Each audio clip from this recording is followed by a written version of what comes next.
بسم اللہ الرحمن الرحیم۔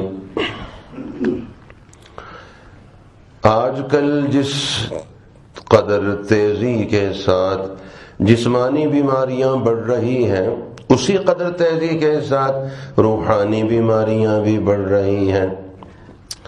لوگ دین سے دوری، مذہب سے دوری، دین بیزاری کی وجہ سے انتہائی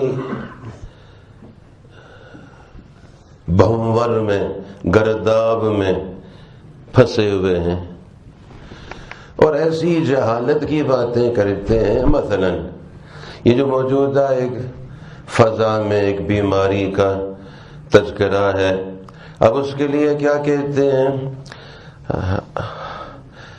آنکھوں کو نہ چھوئیں، کانوں کو، یعنی وضو نہ کریں۔ کیا کریں؟ مطلب یہی ہوگا پھر وضو نہ کریں۔ اچھا، کچھ دن پہلے میں نے دیکھا تو یہ جو جوال ہے نا، اس پہ ایک طرف تو یہ آ رہا تھا کہ پتہ نہیں 6 میٹر دور رہیں، اور ساتھ دوسرا پیغام آ رہا تھا، فلاں گانا سنیں۔ بالکل آ رہا تھا، اس کو ٹون بنائیں، یہ گانا۔ نعوذ باللہ من ذالک، پاگل ہیں۔ خیر کی کوئی بات ان کے مقدر میں نہیں ہے، جبکہ یہ ہونا چاہیے تھا کہ جھوٹ نہ بولیں، غیبت نہ کریں، گالی نہ دیں، ماں باپ کی نافرمانی نہ کریں، ماں باپ کو مت ستائیں، اپنے ماں باپ کا دل نہ دکھائیں، اور جس سے کوئی ایسی بات ہوئی ہو وہ معافی مانگے، ماں باپ کو خوش کرے، ان کی خدمت کرے۔ کوئی بات سنی کبھی ایسے؟ 6 میٹر دور ہو جائیں اور ہاتھوں کو دھوتے ہی رہیں بس۔ میں نے کہا وہ صابن ہوگا تو دھوئیں گے۔ دکانیں بند ہیں، روزگار بند ہے، معاملہ لقمہ نہیں ہے کھانے کو تو ہاتھ دھوتے رہیں۔ تو اللہ تعالیٰ حفاظت فرمائے۔ جتنی باتیں ہیں ہاتھ دھونا وہ تو اچھی بات ہے، لیکن دھوتے ہی رہنا ہر صورت سوچنا پڑے گا کہ ہاتھ ہی دھوتے رہیں۔ جس کو کہتے ہیں فلاں نے اپنی فلاں چیز سے ہاتھ دھو لیے، یعنی بیچارہ وہ فلاں چیز سے محروم ہو گیا۔ یا ہاتھ ملتے ہی رہیں تو ظاہر لوگ تو ہاتھ تقریباً مل ہی رہے ہیں، افسوس کے ساتھ ہاتھ مل رہے ہیں کہ یا اللہ یہ کیا ہو رہا ہے ہمارے ساتھ۔ ہاتھ تو ویسے بھی آپ نہ کہیں تب بھی وہ مل رہے ہیں بیچارے۔ میں نے شروع دنوں میں کہا، میں نے کہا یہ ماسک پہنے کوئی حرج نہیں، منہ کے اوپر جو کاغذ چڑھایا ہوتا ہے کوئی حرج کی بات نہیں، البتہ اس میں 2 چیزیں ڈھانپی جاتی ہیں، ناک اور منہ۔ تو اس ماسک کو پہنے تو منہ سے جھوٹ بولنے کی بھی اب پکی توبہ کر لیں۔ بس یہ اوپر پہن لیا ہے، اب انشاءاللہ جھوٹ نہیں بولیں گے، اب انشاءاللہ تہمت نہیں لگائیں گے، الزام نہیں لگائیں گے، اب انشاءاللہ غیبت نہیں کریں گے، چغلیاں نہیں کھائیں گے۔ اب تو چغلیوں کی صورتحال بن گئی، اور اس بیماری کو ایک ایسا ہوا بنا دیا ہے کہ جس کو کوئی مسئلہ نہیں ہے اس کی طرف بھی منسوب کر دیا، انا للہ و انا الیہ راجعون، پریشان کرنے کے لیے۔ تو یہ بڑی عجیب بات ہے۔ اب اگر ہاتھوں کو، آنکھوں کو نہ لگائیں، مجھے تو نہیں اندازہ، آپ کو شاید پتا ہوگا، کانوں کو نہ لگائیں، ہاتھوں کو، منہ کو نہ لگائیں، تو اس کا مطلب وضو نہ کریں۔ سیدھا سیدھا بتا دو کہ بھئی وضو نہ کیا کرو، پھر کیا کیا کرو؟ یہ تو غیر مسلموں اور کافروں کی باتیں کرتے ہو تم۔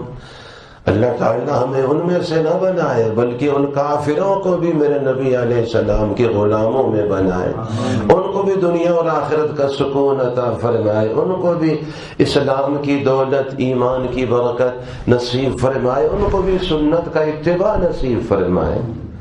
باقی تو ہم ابتدا سے ہی کہتے چلے آئے ہیں، کھانے سے پہلے ہاتھ دھونا ہے، کھانے کے بعد ہاتھ دھونا ہے، مسواک کرنا ہے، کلی کرنا ہے، ہم تو کہتے چلے آئے۔ بلکہ آپ کو پتا ہے کہ ہم تو یعنی یہ بھی کہتے چلے آئے، رات کو برتن دھوئے ہیں اور آپ نے اس کو شیشے کے پیچھے الماری میں سجایا ہے، صبح استعمال سے پہلے پھر تازہ پانی سے کھنگالو۔ آپ لوگ تو ٹشو سے اس کو گزارا کرتے تھے اور آپ لوگ تو کپڑا مار کے گزارا کرتے تھے، اور ہم اس وقت بھی آپ کو کہتے تھے کہ ایسا نہیں، تازہ پانی سے دھونا ہے۔ ہم آپ سے کہتے کھانے سے پہلے ہاتھ دھو تو آپ کہتے تھے ہون مساں نماز پڑھی ہے۔ ہم کہتے تھے ہون مساں نماز پڑھی ہے، ہون مساں آپ نے ناک بھی جھاڑی ہے، ہون مساں جراب بھی پہنی ہے، ہون مساں جوتا بھی تو اٹھایا ہے نا، ہون مساں ہاتھ بھی دھو لیں۔ یہ باتیں کتنی واضح واضح آپ سے ہم کرتے تھے۔ یہ چیزیں آپ ہم سے سیکھیں، ہمیں نہ سکھائیں۔ یہ ہم سے سیکھیں کہ پاکی کیا ہے اور صفائی کیا ہے۔ آپ کو دور دور تک نہ پاکی کا پتہ ہے نہ صفائی کا پتہ ہے، بس یہ میٹر آپ کو پتہ ہے، اور یہ پتہ ہے کہ مصافحہ نہ کریں، معانقہ نہ کریں، اور ملے جلے نہیں۔ جو رہی صحیح تھوڑی سی زندگی ہے اس کو بھی قید و بند کی صحبت میں گزاریں، مل جل کے جو تھوڑا سا سکون ہوتا ہے اس سے بھی محروم ہو جائیں۔ پتہ نہیں یہ نسخے کہاں سے تم نے لیے۔ تو چنانچہ یہ جسمانی بیماریاں جیسے پھیل رہی ہیں، روحانی بیماریاں بھی پھیل رہی ہیں۔ غیبت ہے، جھوٹ ہے، گانا بجانا ہے، واہی تباہی ہے، چٹکلے ہیں، گپ شپ ہے، بےہودگی ہے۔ ہمارا اسلام بھی بڑا عجیب ہے، کوئی مضبوط گرہ ہم نے باندھ دی ہے کہ وہ کبھی کھلے گی نہیں۔ بقول ظفر علی خان مرحوم کے، آپ کو یاد ہوگا، مجھے تو اتنا یاد نہیں ہوتا ہے، کرے غیر گر بت کی پوجا تو کافر۔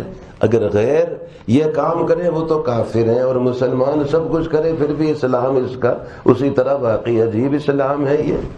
کرے غیر گر بت کی پوجا تو کافر، جو ٹھہرائے بیٹا خدا کا تو کافر، کواکب میں مانے کرشمہ تو کافر، جھکے آگ پہ بہر سجدہ تو کافر۔ اگر غیر یہ کام کرے، بت پرستی کرے، تو ہم کہتے ہیں کافر ہے یہ۔ اور اللہ تعالیٰ کا بیٹا کسی کو بنا دے، اللہ تعالیٰ کے ساتھ شریک کر دے، ہم کہتے ہیں کافر ہے یہ۔ اور ستاروں میں تاثیر کی بات کرے اور اس طرح کے سلسلے اور ایسی چیزیں وہ معاشرے میں پھیلائے، ہم کہتے ہیں اسلام سے خارج ہو گیا ہے۔ اور اگر آگ کی پوجا کرے تو ہم کہتے ہیں یہ کافر ہے۔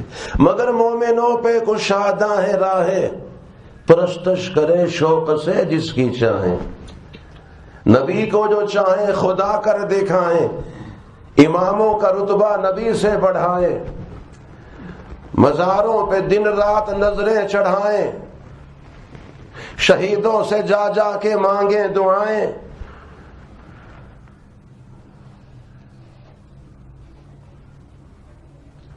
نہ ایمان میں کچھ خلل اس سے آئے، نہ اسلام بگڑے نہ ایمان جائے۔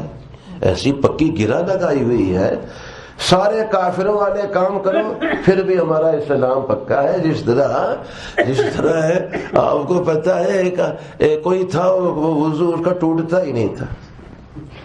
اس کو تفصیل میں جا ہی نہیں سکتے، تفصیل میں کیسے جائیں اس مجلس میں، تو وضو ٹوٹتا ہی نہیں تھا۔ بس بیت الخلاء سے آئے تب بھی باوضو، سو کے اٹھے تب بھی باوضو، ہر وقت باوضو۔ یا اللہ یہ عجیب وضو ہے۔ پھر اکیلے میں سناؤں گا، جب اس سے پوچھا کہ آپ کا یہ وضو کا سلسلہ کچھ عجیب سا ہے، بیت الخلاء بھی گئے تب بھی آپ کہتے ہیں میرا وضو نہیں ٹوٹا، سو کے اٹھے تب بھی وضو نہیں ٹوٹا، خون بہ گیا تب بھی وضو نہیں ٹوٹا۔ وہ سارے کام جن سے وضو ٹوٹتے ہیں سب کے، اور آپ کا نہیں ٹوٹا، تو یہ عجیب وضو ہے۔ تو اس پہ اس نے جواب جو دیا وہ اکیلے میں انشاءاللہ سناؤں گا۔ اس نے کہا جب سے فلاں واقعہ ہوا کہ وضو ٹوٹا ہی نہیں، اس کے بعد سے میرا وضو کسی نے توڑا ہی نہیں ہے۔ بس ایسا پکا وضو ہے، یہ بھی مذاق ہے، یہ وضو ہے؟ بتائیے۔ ایسے ہمارا اسلام بھی ایسا پکا ہے، سارے کافروں والے کام کر کے بھی ہم پکے مومن ہیں۔ انا للہ و انا الیہ راجعون۔ پھر اس کے ساتھ حسد ہے، کینہ ہے، بغض ہے، نفرت ہے، چغلیاں ہیں، بےہودہ چیزیں ہیں، یہ سب کچھ جاری ہیں۔ تو چنانچہ پھر اس میں جادو ٹونا بھی ہے، آصب و جنات بھی ہیں۔ ان کے اثرات سے جہاں خاندانوں میں لڑائیاں اور دشمنیاں پیدا ہوتی ہیں، کاروبار کام کاج سب کچھ تباہ ہوتے ہیں، وہیں پہ بہت سے افراد مہلک بیماریوں کا شکار ہو کر موت کے منہ میں چلے جاتے ہیں۔ اپنے ایمان کو بھی بچانا ہے، اعمال کو بھی بچانا ہے، عقیدے کو بھی بچانا ہے، اللہ تعالیٰ سے تعلق کو بھی بچانا ہے، اپنے ایمان اعمال کو بھی بچانا ہے، جان اور مال کو بھی بچانا ہے۔